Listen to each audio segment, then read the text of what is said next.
Greetings, and welcome back to the podcast. This episode, we are joined by Mr. Jason Kenney, 18th Premier of Alberta and former Canadian Federal Cabinet Minister.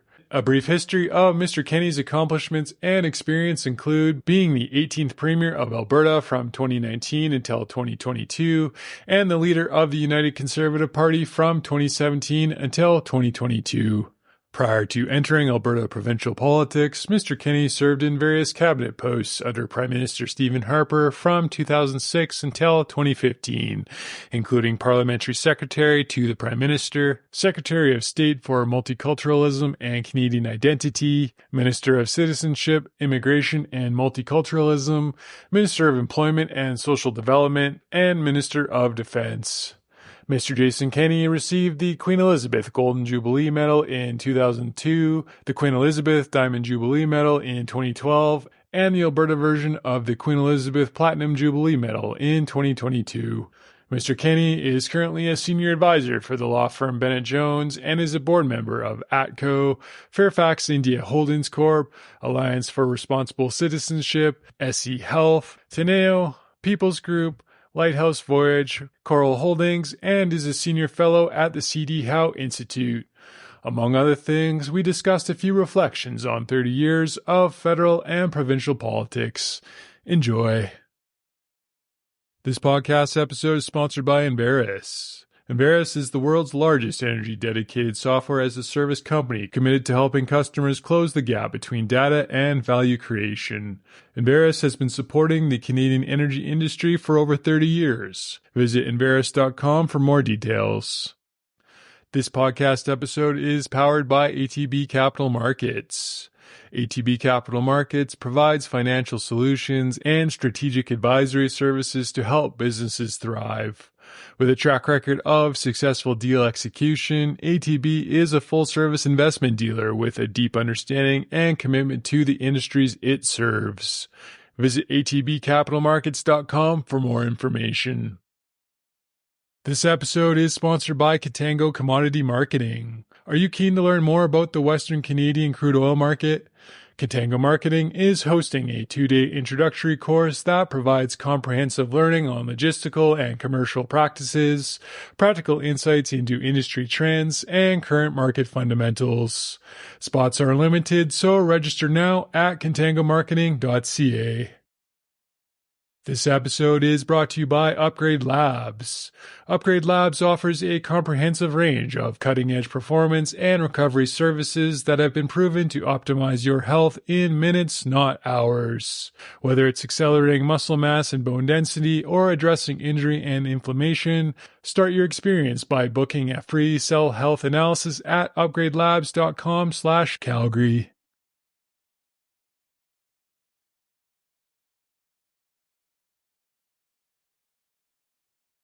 Good afternoon, Mr. Jason Kenney. Thank you very much for doing this. I really appreciate your time. Great to be here. I know there's a lot of people out there that will appreciate your insights on a variety of topics, so thank you. There's not much I can add in terms of political commentary, but I thought I could ask some genuine questions about you and maybe some current events, if that works. For sure. Many people know you as the 18th Premier of Alberta / a senior member of the previous Conservative government, but how would you define yourself nowadays? Well, I'm happily in the private sector, enjoying freedom, privacy, and opportunity, and normalcy, which is, I think, underrated, because I was in public life and elected life for 25 years, starting with my election in Parliament in 97. But I was, in a sense, also in public life several years before that. After I left college in 91, I got recruited to start the Canadian Taxpayers Federation here in Alberta and then took over the national group. So I did that in my 20s for several years. And that was like, those were 7-day weeks. It was like running a nonprofit startup, but very engaged on policy issues in a nonpartisan framework on fiscal responsibility. So basically, my whole adult life from out of college was much of it in the public eye. And I'm a kind of natural workaholic. So those startup years at the CTF were 80 to 100-hour weeks. And I think I developed a reputation for keeping up that pace in my public positions in Parliament and as Premier. So it's nice to have a change of pace, to be able to learn new things, do new things, but also build on the knowledge and experience that I was privileged to develop over those years in public service. To go back in time a little bit, how and why did you get into politics? You know, as a kid, I must have been a bit of a geek, because the competitive drive that a lot of young people, especially young guys, have in sports is something I drove into first: competitive debating in high school, and then also politics. But what was different for me is you had the kind of the fun of the competitive aspect of it, the sort of, if you will, game aspect of politics. But you're dealing with consequential issues. And that also mattered to me. I grew up in a family that was very patriotic. My dad served in the military. I've had ancestors, relatives serving in the military, consistently going all the way back to the American Revolutionary War on the Crown side, for the Crown, for Canada. And my grandpa, who was a very famous Canadian musician in the big band era, was also a strong Canadian patriot. So I developed a deep sense of patriotism, of civic responsibility, interest in. I was one of these kids who, as like a 12-year-old, would sit around the dining room table when visitors were over for dinner and listen intently to, and sometimes chip in to, the conversations about politics. I remember meeting John Diefenbaker when I was about 10 years old. And he actually sat down and had a conversation with me, which had a big impact on me. So I was always interested in those things. And when I kind of started to pursue out of college, my interests, talents, passions, it just lined up with this kind of work. If I'm correct, you took a kind of an unconventional path in the beginning to get into politics. You were down in San Francisco going to school? Well, actually, I got involved in politics in high school. I was born in Ontario, but mainly grew up in Saskatchewan. My dad ran Notre Dame College, famous for sports and hockey in particular. And so I grew up in this small town called Wilcox. But I got involved, believe it or not, in the Liberal Party in those days. I was probably influenced by my Liberal grandfather, who was friends with John Turner and stuff. And when you're that age, it's like picking a political party is kind of like picking a sports team to cheer for you. There's not a lot of well-developed political theory that goes into it. And so I got involved in that. I was actually on the National Policy Committee of the Liberal Party of Canada, if you can believe it. I was vice president of the Young Liberals of Saskatchewan, and I was executive assistant to Ralph Goodale, who was then the leader of the Liberal Party in Saskatchewan. Longtime MP, federal minister, and now Canada's representative to the United Kingdom. So yeah, I was political before. But what happened to me in university is I kind of went from being liberal, probably you might say I was probably kind of center left, to becoming a lot more conservative in college because of the stuff I was studying. And I was reading first principles. I was in a program where we focused a lot on Aristotle and the kind of political philosophy that emanates from Aristotle's metaphysics. And then we got into, by the way, I was exposed for the first time to like thoughtful conservative political commentary in the U.S. My first roommate subscribed to the National Review, and I used to take the mickey out of him when he wasn't for reading this right-wing rag, except when he wasn't around, I started reading it myself and found I agreed with a lot of it. So I started, reading Bill Buckley and Russell Kerr and all of these other brilliant American conservatives. And that also changed my perspective. So I came back to Canada, and that's why I ended up with the Taxpayers Federation and then eventually the Reform Party. Ironically, you became a conservative in San Francisco. I know, it is truly ironic. I was in the most liberal city in North America, but probably part of it was just a reaction to that when I think about it in retrospect. So one day you just thought to yourself that I need to go back to Canada, and it's Well, no, I was always, like I said, I came from a very patriotic Canadian family. I never thought about living outside of our country. In fact, my grandpa was Canada's most famous big band dance band leader, as I mentioned, in the 1930s and 40s. And he was on the airwaves nationally of CBC radio and then television from roughly 1932 till 62 every week, played all the major venues across the country, was a household name, recorded dozens of records. He was offered a big gig to go work for the NBC radio network and RCA Victor studios in the United States, kind of like Benny Goodman or Tommy Dorsey's band, like to be a big U.S. band, which would have made him massively wealthy. But he turned it down in order to stay in Canada because he always said he wanted to raise his boys in Canada. So that became sort of the patriotic benchmark for me, and the idea of leaving the country, even for opportunity, is something that would never occur to me. Fast forward to nowadays, how would you define yourself politically? Maybe right of center? Well, I think most people would. Well, that's funny you should ask. That's a really prescient question, because when I started to develop a public profile with the Taxpayers Federation in the 90s, I was like a prominent voice for fiscal responsibility at a really critical time when the country was headed towards the debt wall. And I'd like to think that we at the Taxpayers Federation helped to create the political conditions that made it possible for first Ralph Klein here in Alberta to get our fiscal house back in order, which was like 20% across the board spending cuts. For Paul Martin and John Chrétien to do the same thing in Ottawa in 95 with program review. For Mike Harris to do the same thing in Ontario in 95, in the mid-90s. Roy Romano in Saskatchewan. There was this fiscal revolution. Some academics call it the Chrétien consensus now. But we were right in the middle of that. And then I went on to become a pretty hardcore reform opposition MP.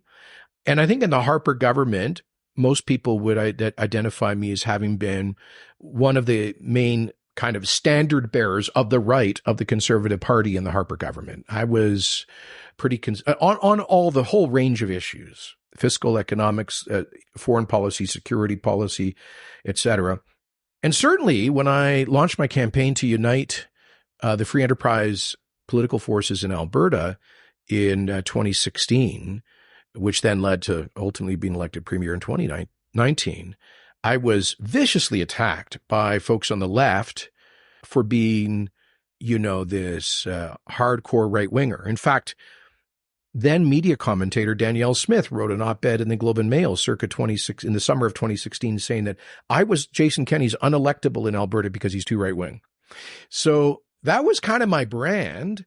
And yet I ended up leaving office in the context of the emergence of this new, what some would call alt-right populism, which is there's a Canadian version of the MAGA movement. And suddenly, I suddenly look like the thoughtful moderate. So I think that my views have not changed on any issues, to be honest with you, not because I'm rigidly ideological. I do think I look at every issue on its merits. My basic core convictions have not changed. But something's happened to a fairly large segment on the right, larger in the U.S. than here. It's about 40% of the Republican electorate and probably about 20%, give or take, of the Conservative electorate in Canada, who have bought into, I think, a lot of simplistic messages driven by anger and resentment, which explain a lot of this energy around this kind of alt-right populism. I think there's a lot of reasons that happened. When we started the Taxpayers Federation in the early 90s, most of our membership sales were done door to door in rural Western Canada. And I'd meet with our sales guys every week, our membership sales guys. And they would often come back to the office on a Friday afternoon and say, this week I ran into some crazy old coot out there in the back 40 who was ranting about the international Jewish banking conspiracy and whatever. It was always some kind of a conspiracy, often involving Jewish people in their minds. And the thing is, and that was sort of the dregs of the worst aspects of the old social credit movement, which I hasten to add had been repudiated by the great former Premier Ernst Manning. But there were still these kooky attitudes out there, and they were marginal. If somebody like that wrote a letter to the editor of the local paper or the Herald or something, it wouldn't get published. If they called the local talk show, if they called back in the day QR77, they'd cut them off if they started ranting about some kooky conspiracy. But at circa 2000, you get the advent of social media, and these people are able to start self-publishing, find each other, develop a group mentality, silos of information. And around the same time, over that period, you had a growing distrust amongst people, broadly people right of center, which I, in some respects, share this attitude, which was a deep distrust of liberal media bias in the mainstream or so-called legacy corporate media. And so that skepticism created a market void into which stepped what I would call alt-right media, in the US most prominently Fox, here in Canada eventually certain web platforms. And their business model is the monetization of anger, which requires keeping people stirred up into ever higher levels of anger. Then, you have Donald Trump come along, and you get the most powerful man on earth who kind of validates the anger. And then COVID comes along.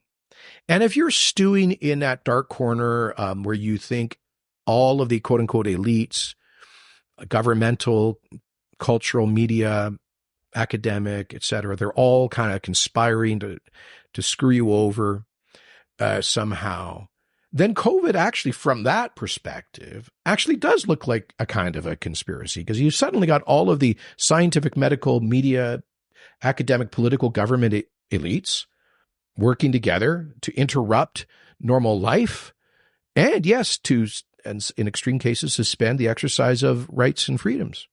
We can have an argument about to what extent those things were necessary and justifiable, but I can totally understand, while somebody who's stewing in that, their perspective on, let's say, COVID is from what they read on self-selected Facebook pages, where it's all fake and the vaccines are a conspiracy to depopulate the world.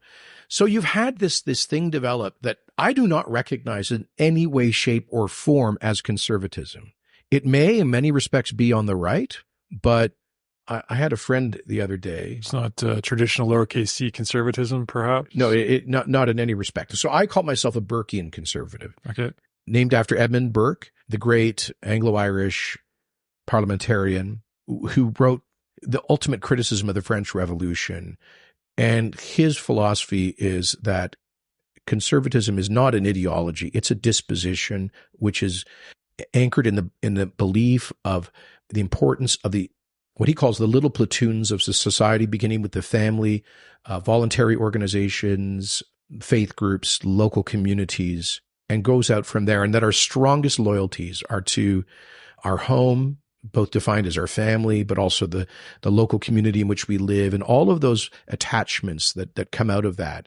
And that we need to defend and valorize those things. We have to respect tradition, which he calls the democracy, or Chesterton calls the democracy of the dead. Respect the wisdom of those who have gone before us. Be very careful about tearing down or damaging our institutions, and be, in a sense, have a patience about reform and change, as opposed to radical and revolutionary reform and change. So I don't recognize that kind of Burkean conservative temperament in much of what's going on right now. So on this point, this is funny. Somebody sent me a picture of a car with bumper stickers in Victoria the other day. And the bumper stickers say, "Stop the genocidal warmongers, world economic fraud," obviously a play on World Economic Forum, "globalism, the end of democracy, AI, am I that stupid?" And we were debating back and forth, is this guy on the left or the right? We don't know anymore. You ever heard of horseshoe theory? Yep, for sure. Where the two extremes kind of meet each other. Mm-hmm. I think we see a lot of that going on. As we record this, just yesterday, the U.S. Federal Justice Department issued an indictment against a alt-right media platform in the U.S. for receiving, I gather, $10 million from organs of the Russian government to promote basically Russian anti-Ukrainian propaganda on their alt-right media, podcast platforms, and shows. That's the kind of stuff I'm talking about. If that's the right, I want to have nothing to do with it. Without putting labels on it, maybe a broad description of your current political viewpoints. Traditional conservative. If we were to go back to the early winter 2006, when Mr. Stephen Harper was elected, at that time, if I'm correct, you were appointed parliamentary secretary. Did you get a sense that this group of people was going to have a good run and that you guys were in for a strong run on things? Well, we sure were hopeful after working for so long. It was thrilling to finally be in office, but we won a fairly small minority, and we thought we were entering in, taking over in a government where the bureaucracy might be very hostile to us. The media weren't exactly friendly. And at any given time, the opposition could take us down. So I would say we weren't filled with bravado, but with a kind of optimism tempered by real anxiety. And we went on to govern, as Stephen Harper governed, for 6 years under two minorities, which is a record in Canada, by the way, which is evidence of his tactical and strategic brilliance to be able to navigate against three hostile parties, all of them on the left, in that environment for 6 years, which included the global financial crisis, the biggest economic meltdown since the Great Depression, while moving the ball forward on conservative policy reform. Now, admittedly, much of what we did in those first 6 years of the Harper government, the two minorities, were incremental reforms by necessity, because you couldn't legislate, you couldn't get a majority vote for like dramatic conservative policy reforms until we had a majority in 2011. But still, if you were smart and thoughtful, persuasive, you could get important stuff through. I'll give you one example. Stephen made me Minister of Immigration in 2008. I ended up serving 5 years in that role, the longest tenure of any Canadian immigration minister in history. And I did dramatic reforms to almost every aspect of the system to ensure that it was working better for Canada and for newcomers, to crack down on fraud and abuse, on human smuggling, human trafficking, fake asylum claims, immigration marriage fraud, citizenship fraud, bogus immigration consultants, you name it, to raise the bar for selected economic immigrants and for civic literacy, language proficiency, and residency amongst new citizens, and everything right across the spectrum. And I got a lot of that through a minority parliament. And it wasn't easy. I'll give you one example. I managed to get through a minority parliament a fundamental reform of the refugee system, the asylum system, where people come here, they say that they're facing risk in their home country, they have to stay permanently. And there was massive abuse then, as there is again now. We put this through. It was very contentious. And I was called all kinds of names. I mean, there probably wasn't a day in my 5 years as immigration minister when somebody in the left didn't call me a racist just because I didn't believe in wide open borders and letting, foreign criminals stay here permanently or something. But we did these deep reforms. I managed to negotiate them with the opposition. And you know what happened? We had an 80% reduction in the number of asylum claims being filed in Canada. We went from like 3-year processing times to 3-month processing times. And we massively cleaned up the system. So I offer that as an example of how actually the Harper minorities did get some consequential things done, some bold things done. But as I say, we were always living under the gun because we never knew when we would lose a confidence vote. So winning the majority in 2011 was one of the happiest days of my life because it gave us some certainty, stability that we could actually do some deeper reform.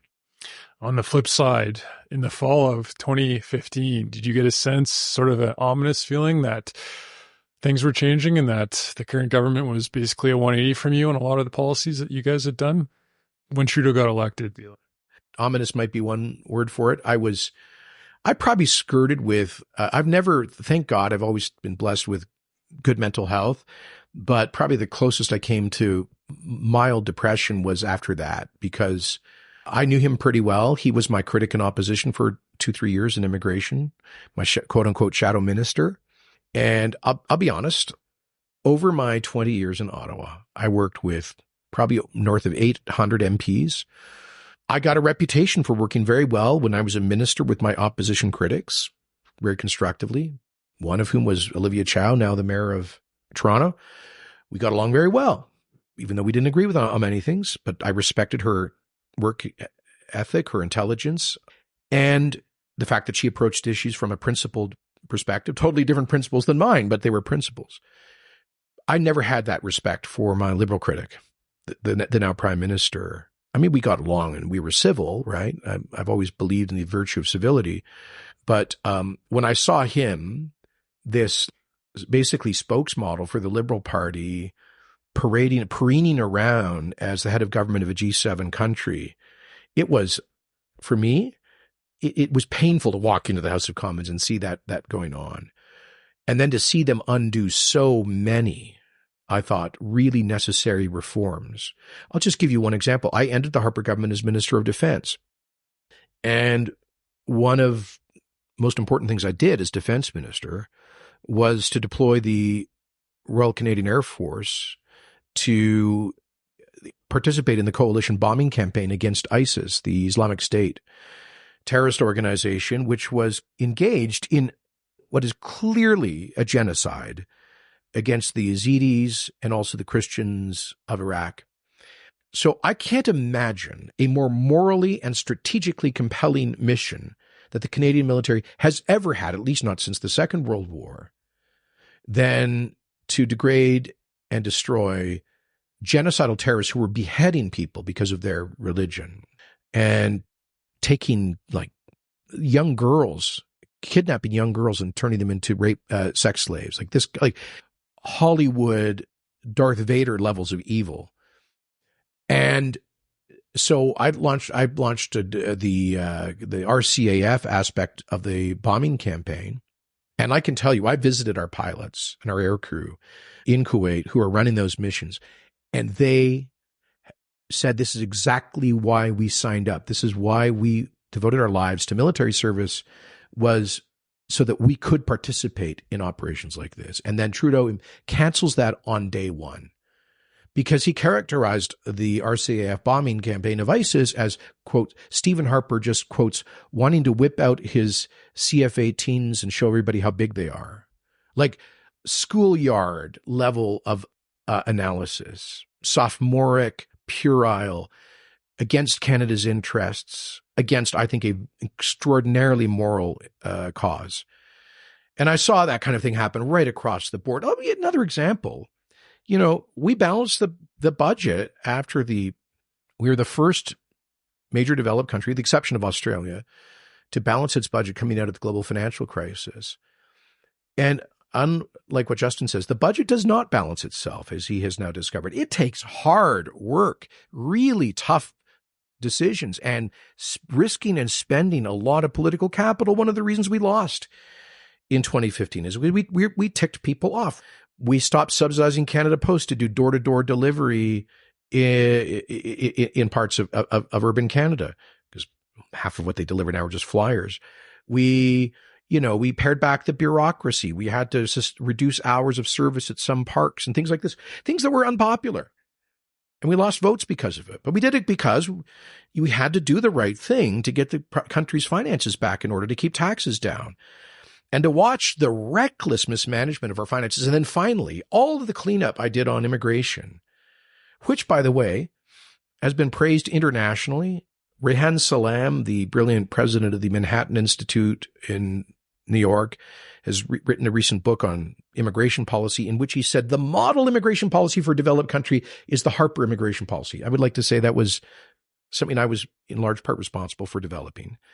And yet Trudeau his government has systematically wrecked what was perhaps the best managed immigration system in the developed world, and at the same time has broken Canada's pro-immigration political consensus, which used to be cross-partisan.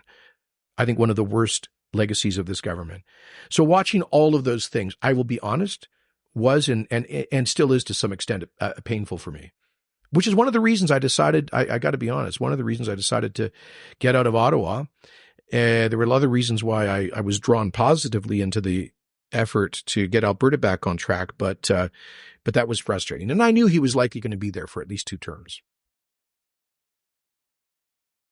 This podcast episode is sponsored by Conate Water Solutions. Do you need cost-effective water sourcing options to supply your next drilling or completions program? Conate Water Solutions is a specialized hydrogeology company focused on water well drilling, testing, and water management services in Western Canada and Texas. Contact info@conatewater.com or check out conatewater.com for more details. This episode is brought to you by the Canadian Gas Association. The Canadian Gas Association represents Canada's natural gas delivery industry, whose members include distribution companies, transmission companies, equipment manufacturers, and other service providers. The Canadian Gas Association members deliver safe, reliable, and affordable natural gas to meet 38% of Canada's energy needs. Visit cga.ca to learn more about Canada's natural gas. So like, as you mentioned, sort of like a teenager who needs parenting, sometimes the best decisions for the country are unpopular. Based on your experience, how do you balance that with getting and staying elected? Great question. My view is about politics is like, if you're not in it to make a difference, then get out. I always used to say this to my staff every day as a minister, that we are blessed with every minute that we've been given after all of the work to come to office, the confidence people have given to. We have to use every day, every hour to be difference makers.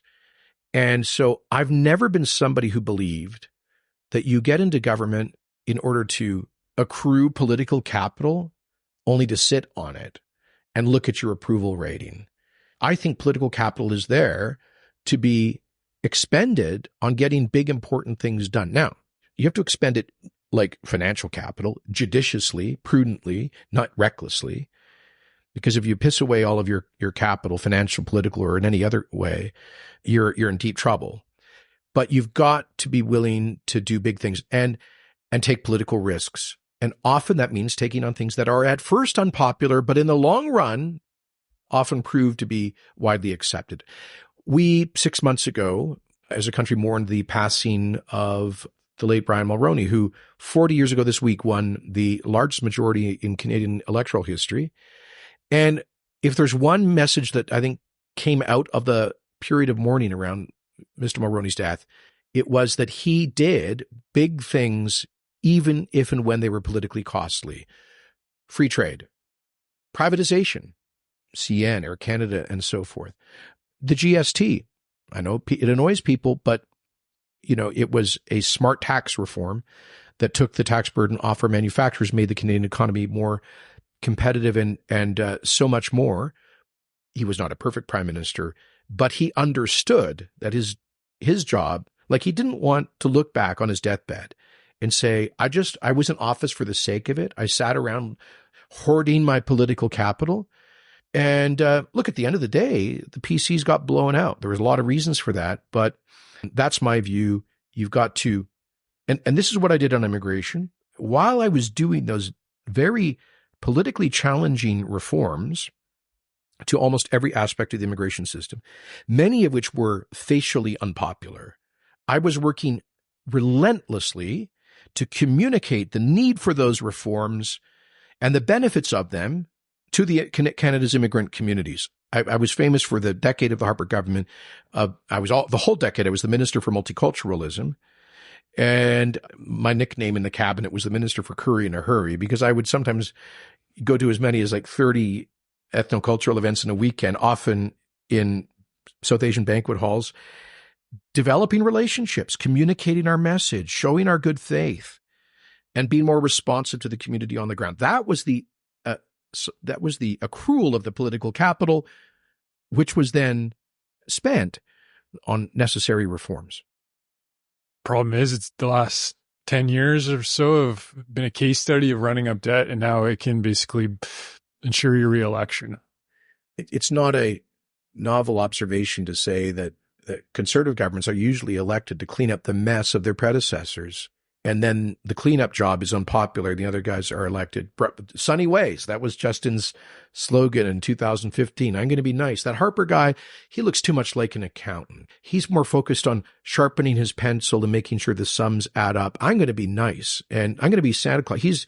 He's Dr. No, I'm going to be Santa Claus. Well, I think Canadians can see the consequence of that style of governing, and they are serious. And I think that's why my former intern and staffer, Pierre Poilievre, is leading Trudeau, leading the Liberals by a margin of more than 2-1 in current polling, and has been. Like, any one poll is not reliable, but when you have a trend like that for a year, over a year, and you're actually proving it in by-elections, it's for real, because Canadians see the consequences of bad economic policy. I mean, Justin Trudeau, we're going to, quotes, grow the economy from the heart out. Quotes, the budget will balance itself. Quotes, I never think about monetary policy. Any shocker then that we have the worst inflation crisis in 40 years? Breaking the immigration system while it's bringing in like 1.4 million people a year into a country that's only building 220,000 new homes? This is off the hook levels of incompetence. And I think people across the country, geographically, across the country in terms of income and social status and everything else, are feeling it. I think a lot of us here in Alberta say, what took you so long? But it's happening. And so I think the federal Conservatives, who are very likely to win a majority next year, are going to have a big mandate for deep reform. It appears that the Conservatives are headed to a victory in 2025 in the fall with Mr. Pierre Poilievre, who was your previous staffer. When you met Mr. Poilievre, did you realize this staffer was a little sharper than the average Joe? First met him when he was a volunteer at my nomination campaign in December 2006 in a realty office in South Calgary, just off Heritage Drive. So what do you think? I heard this guy, people were in these kind of phone cubicles, and so I couldn't see them, but I could hear his voice over all of the others. I heard this like very strong tenor voice, and we were selling memberships to the Reform Party in the phone bank, and he was closing like 80%. Most of our volunteers were closing maybe 20%, and he just was a natural. And I met him at the end of the thing during the coffee break, and he was like the 16-year-old high school kid. I thought he was like a 45-year-old businessman or something. And so I immediately realized he was mature well beyond his years, that he had an absolutely intuitive, deeply talented and intuition about politics and communications, tremendous self-confidence. He is an extraordinarily talented and disciplined guy. So I'm immensely proud of the progress that he has made. Aside from being the Alberta Premier, you had a bunch of senior level cabinet positions in the previous Harper government. Is there any lesson that you took from one of those posts that you applied today? Well, yeah, I would say a lesson is to think big. You never look back from a time in government and say, I wish I was less bold. You say, what did I leave on the table? What more could I have done?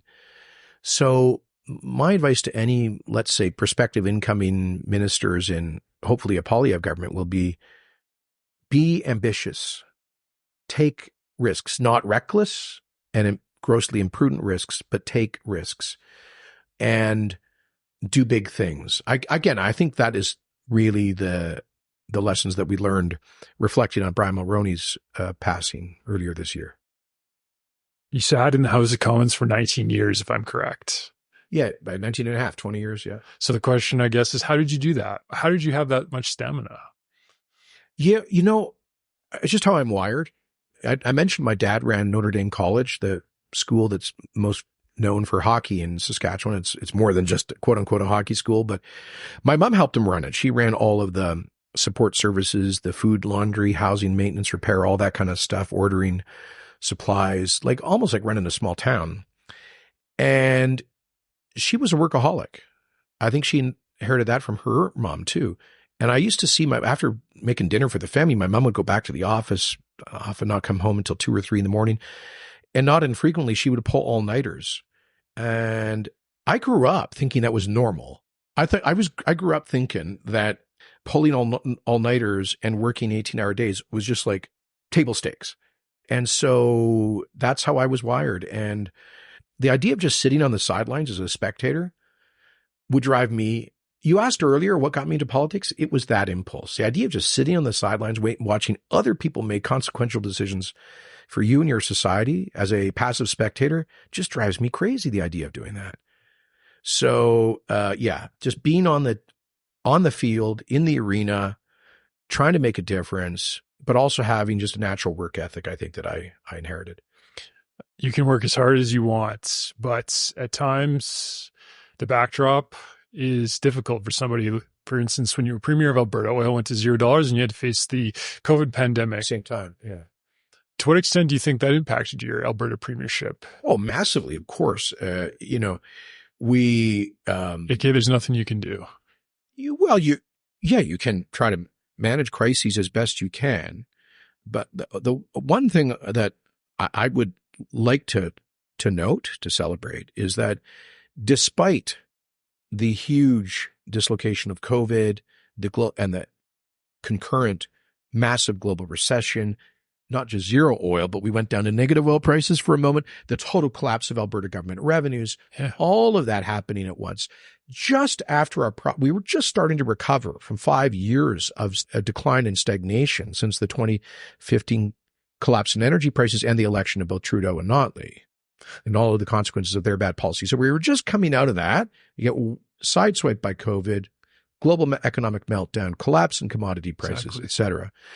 So, I remember it was about April, May of 2020, and we had not been able to sell an Alberta government bond for 2 months. And our finance department was coming up with emergency contingency plans for cash management, by which they meant, frankly, the possible default on our bonds. We might not be able to turn over our debt because our revenues had collapsed. A quarter of our revenues just gone. And so I was basically dialing for dollars. I started calling the big bank CEOs to ask them to help us move our bonds and just to express support in the future of Alberta.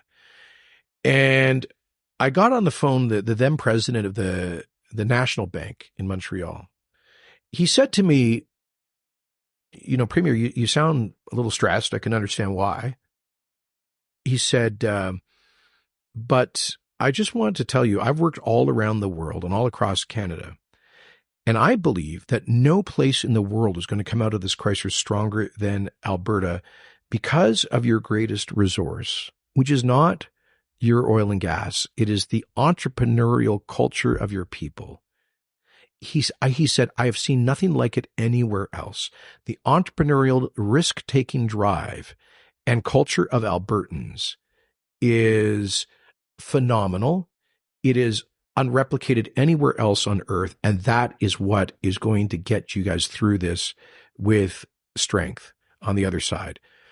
And I'm not a very emotional guy. I'm pretty stoic, but I must confess, I teared up because here this banker in Montreal was telling me what I knew in my heart to be true about the people of this province. So that kind of insight got me through it. And I'd like to say that I was proud to not let up on our reforms. We ran on a very ambitious reform platform to get the Alberta economy back on track, cutting business taxes by a third, cutting red tape by a third, creating the Indigenous Opportunities Corporation, creating Invest Alberta, bringing investment back to the province, getting the post-secondary system more focused on practical skills and in the education system. I could go on all day, but all of these big change and trying to balance the budget while cutting taxes and fighting Ottawa's anti-Alberta, anti-energy policies simultaneously. And we managed to do all of that during COVID. We launched the constitutional challenge against Bill C-69, what I called the No More Pipelines law, and we won in the Supreme Court of Canada. They struck it down. We launched the constitutional challenge against the plastics ban. We won at the Supreme Court. We launched the constitutional challenge against the carbon tax, and we lost 5-3 at the Supreme Court, but we marked out some important territory. We got equivalency agreements for major emitters regulations, methane regulations, caribou habitat management. And I mean, like on the Ottawa front, we made enormous progress. We cut regs by a third. We cut business taxes by a third. We turned around the flight of people away from Alberta to people coming to the province by the tens of thousands. We accelerated diversification. We got First Nations more involved in the resource economy with the Indigenous Opportunities Corporation. We got a hell of a lot done, even during the double whammy of COVID and a global economic meltdown. So I'm proud of our team and what we accomplished during that crisis. You can do stuff despite a tough backdrop. That's what I'm saying. Like when you're faced with a crisis, you can choose to go, I guess, into the fetal position, or you can choose to go completely on defense and just manage the crisis. Or you can choose to keep moving forward on offense while managing the crisis. And that's what we chose to do. And I got to give credit. Our team worked incredibly hard on that, as did the public service. I sometimes had to apologize to our senior public servants for how hard we were pushing them to manage the crisis and its consequences while pushing forward with what was already the most ambitious policy agenda at the provincial level in Canada since at least Ralph Klein's reforms of 1993. Despite having the strongest economy in Canada and basically record high oil production, we don't have a $2 trillion wealth fund like Norway, even though we have more oil. So from your perspective, why is that? A lot more oil. Two reasons. First of all, we're not a unitary state like Norway is. So as you know, $20 billion of Albertans' wealth gets transferred to the rest of the country net on an annual basis. It's like pushing now $700 billion since the mid-1960s of net transfers to the rest of the country. Now, to be clear, that's not the government of Alberta cutting a check to Ottawa. That's the money that Albertans as federal taxpayers put into the kitty that they don't get back. But still, there's a huge net drain of our wealth. Pause to say, I don't think Albertans begrudge being generous with the rest of the country. They just want a deal where we can provide for that generosity by being able to develop our resources and sell it with pipelines. Anyway, that was always my message. I always said we Albertans we're not separatists. Well, 80% of us are not. We're proud Canadians, but we're big Canadians. We don't mind contributing. We just want to be able to develop the economy to contribute. But here's the point. Point one, we have that net drain of wealth. Secondly, we haven't had the political discipline to do it. Now, Peter Lougheed, full credit, 1976, set up their Alberta Heritage Savings Trust Fund, and he started putting 100% of non-renewable resource revenues into the Heritage Fund.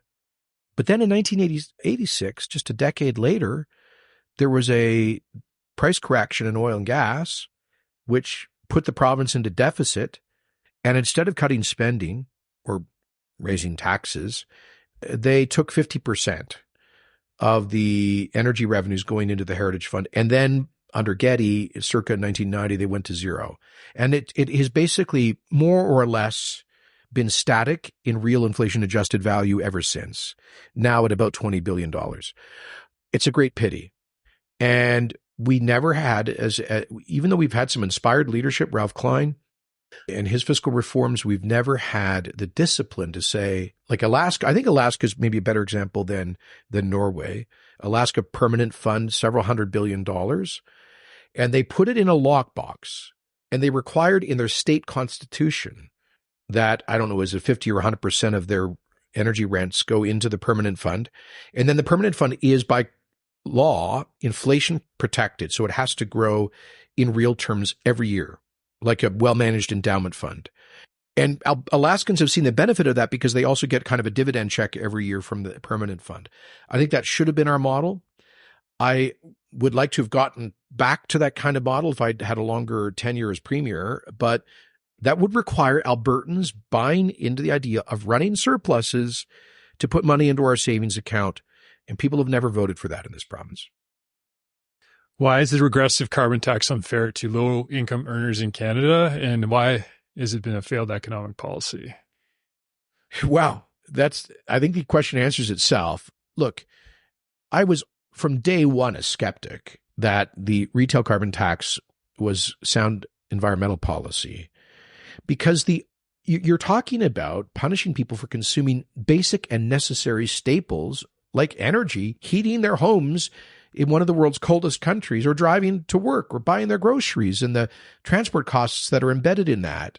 So these are things you can't avoid, for point one.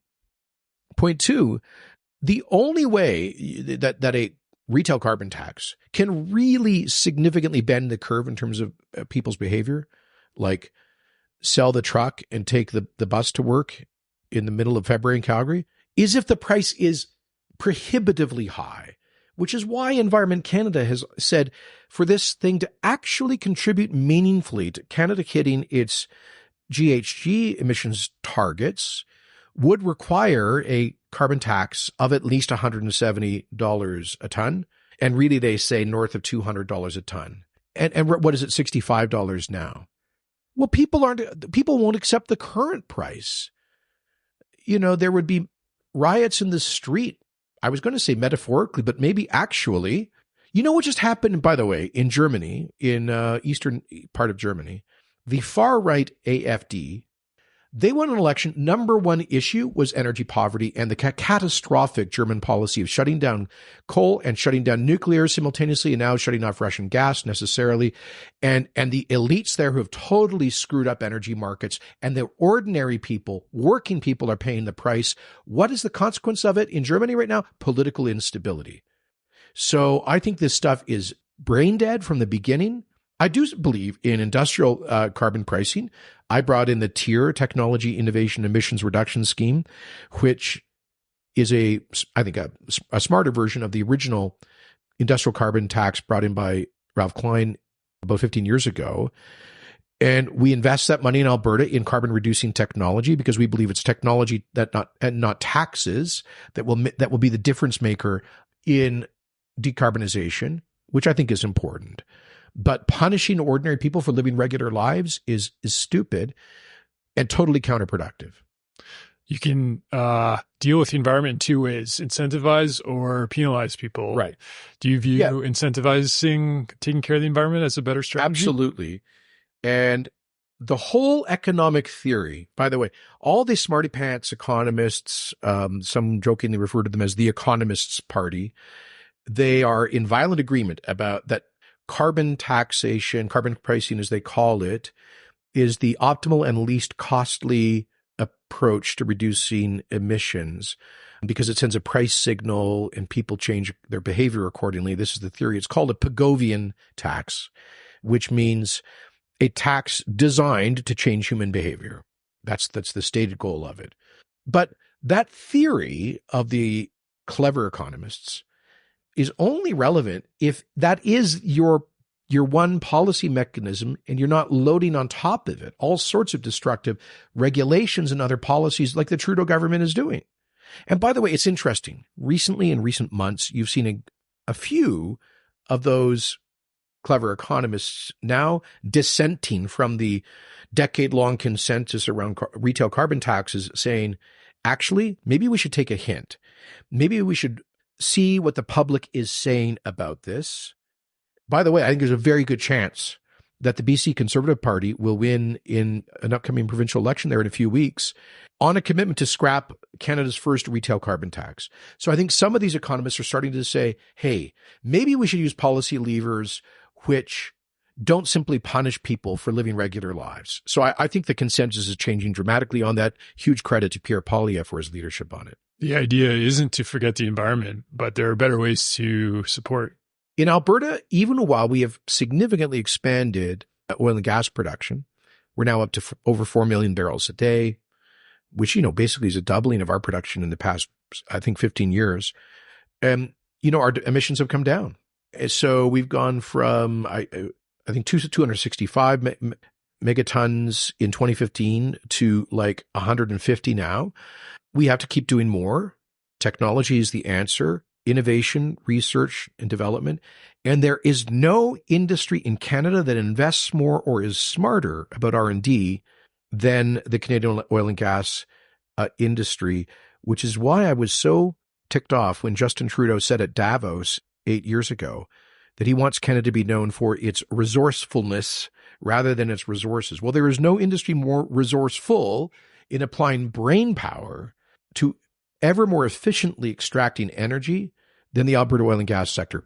It's why we have it's because we have so many engineers and geophysicists and geologists and scientists working in and around our universities, in the private sector, the whole culture of creative destruction, the people who get laid off from those jobs that then go and do their own startups and increasingly green tech startups. I'll tell you this. A couple years back, I went to the Lloydminster Heavy Oil Show, and maybe a decade ago, you'd go there and it would all be like rigs and kitted up trucks and big gear and pretty cool stuff, like a 12-year-old boy's ultimate playground, all this like heavy equipment. You now go up to the Lloydminster Heavy Oil Show, and it's all these like Sask and Alberta farm boys have figured a way to sequester a gas that's leaking out of pipes or pipelines, or getting abandoned gas wells to start producing electricity, zero emitting electricity production, to do data processing. It's like it's the marriage of the digital economy with green tech that reduces carbon emissions. And where is this coming from? Like typically farm boys from the Canadian prairies. That is a culture of innovation that Ottawa does not understand. Speaking of Ottawa, this is a tough one. I don't know if you want to get into it, but to what degree has the federal government overstepped its jurisdiction on items like the carbon tax? Where do I begin?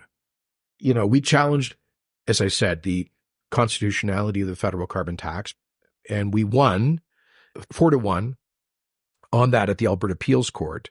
They call it a constitutional Trojan horse. Unfortunately, we lost on appeal at 5-3 at the Supreme Court of Canada. But perhaps more importantly, we won the constitutional challenge on the Federal Impact Assessment Act, the C-69 No More Pipelines law. So I think we made progress net on defending the exclusive jurisdiction of provinces under Section 92 of the Constitution, 92(1)A, to regulate the production of natural resources, including oil, gas, and forestry. So that's a fight that will continue, but ultimately, it's a fight that will be resolved at the ballot box, probably next year. And to Albertans who get super frustrated with Ottawa to the point where they start entertaining separate thoughts about separation, I just say this. You weren't talking like that. 98% of Albertans weren't talking or thinking like that when Stephen Harper was prime minister. Yeah, or even like... or even Chrétien, who approved all of the major oil sands projects. For sure. The doubling of oil production in this province. I got to give him credit. Yeah. Yep. Jean Chrétien and Anne McClellan and their team, they saw it. Even the guy who signed, he's the guy who signed Canada's commitment to Kyoto. So my point is, yeah, there are structural problems in the Federation. There's a lot of history there. But fundamentally, we're proud Canadians. And the problem is not Canada per se. The problem is this federal government, which I think is on its last legs.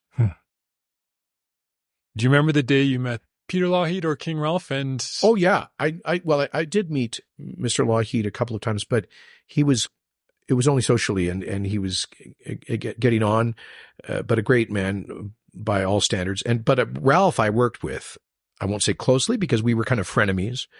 I was, as I mentioned before, running the Taxpayers Federation as this. At first, he regarded me as a really annoying kid who was making life difficult for him when he first came into office, because I was going on about the gold-plated MLA pension plan and all the billions that the Getty government had lost in loan guarantees and fiscal irresponsibility.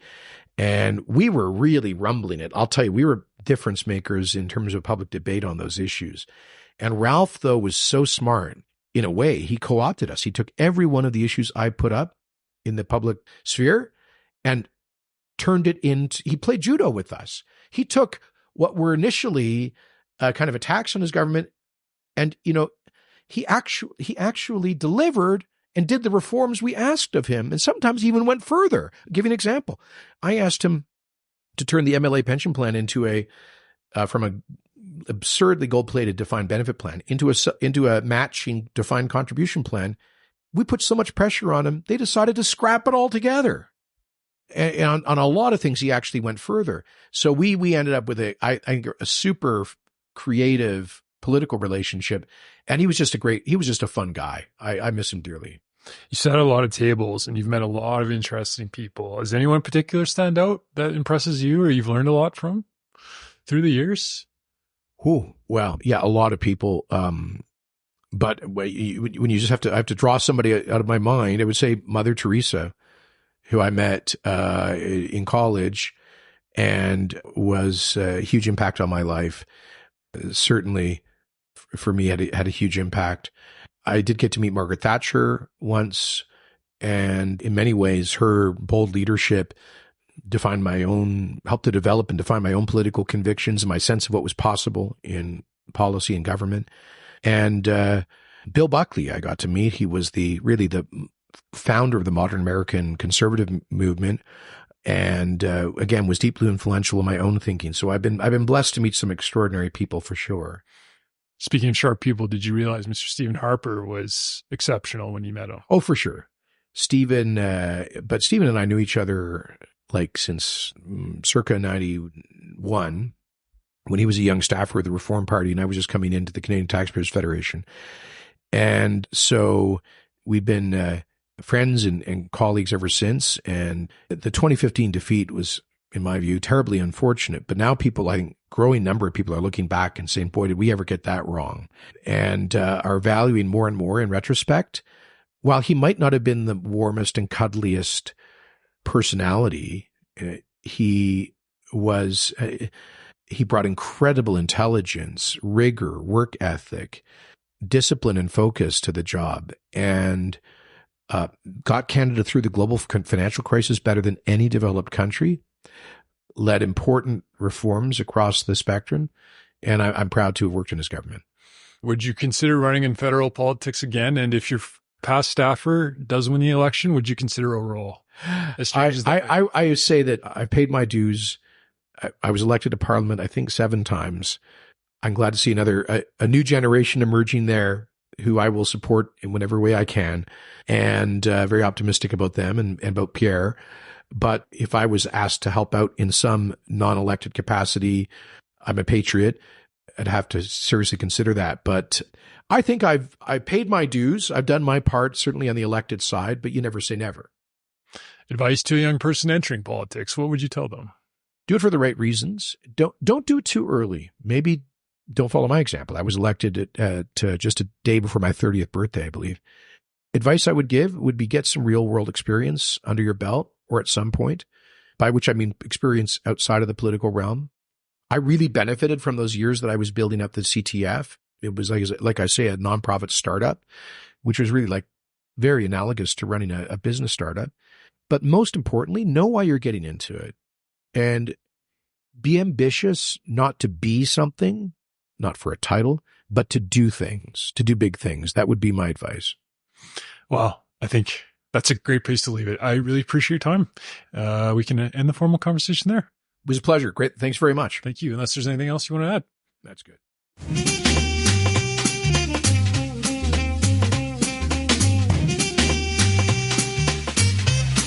Hello, listeners out there. Thanks for checking out the podcast. Hopefully the episode provided some insights. If you enjoyed the show, check out trose.ca where more episodes are yet to come. You can also subscribe to the podcast where your token of support is much appreciated. Until next time, happy coffee drinking.